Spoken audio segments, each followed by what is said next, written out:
ఏమైంది నాన్న? ఎందుకు ఆపేశారు? నాకిలా ఆరుబయట పండగ జరుపుకోవాలని లేదురా.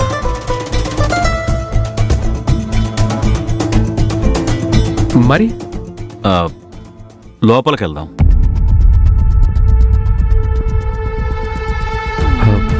ఎందుకు నాన్న? ఇక్కడ బానే ఉంది కదా, పైగా అందరం ఇక్కడే ఉన్నాం కదా. రేయ్, ఇక్కడ బాగానే ఉంది, నేను కాదనట్లేదు. కానీ ఇంట్లోకి వెళ్తే ఏమవుతుంది ఇప్పుడు?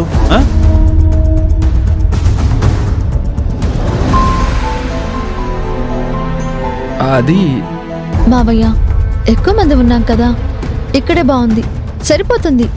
లోపల ఇరుకుగా మారుతుంది మావయ్య. అయితే ఇప్పుడు మీరు నా మాట కాదు అంటారు, అంతే కదా? అంతే కదా? ఎరా, అంతేనా? ఏంటర్రా అంతగా ఆలోచిస్తున్నారు? ఇల్లేమైనా ఆవిడ దూరంలో ఉందా? 2 అడుగులు అలా వేస్తే గడపలో అడుగు పెడతాం. అంతే.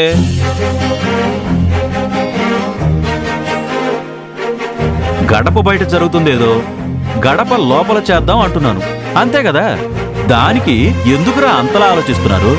ఎందుకండి ఇప్పుడు లేనిపోని అవాంతరాలు సృష్టిస్తున్నారు? వేద, ఇందులో అవాంతరం ఏముంది? నీకు తెలీదా?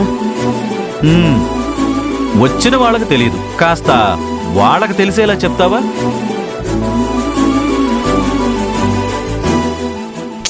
రంగేసినంత మాత్రాన మామిడికాయ మారేడికాయ అవుతుందా అన్నట్టు ఎక్కడైతే ఏంటి, కేకే కదా కోసేది. నీకింకా అర్థం కాలేదా వదినా?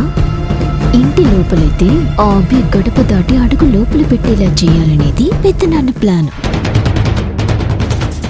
అమ్మ మావయ్య గారు ఇంత ప్లాన్ వేశారా? మరేమనుకున్నావు?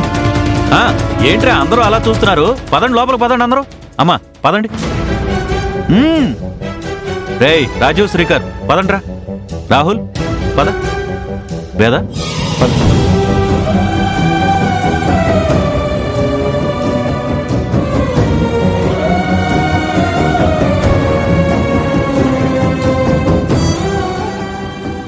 అమ్మా అభి, ఇక్కడే అయిపోయావేంటమ్మా? గడప దాటి కాలు లోపల పెట్టిరా అమ్మా. పదమ్మా.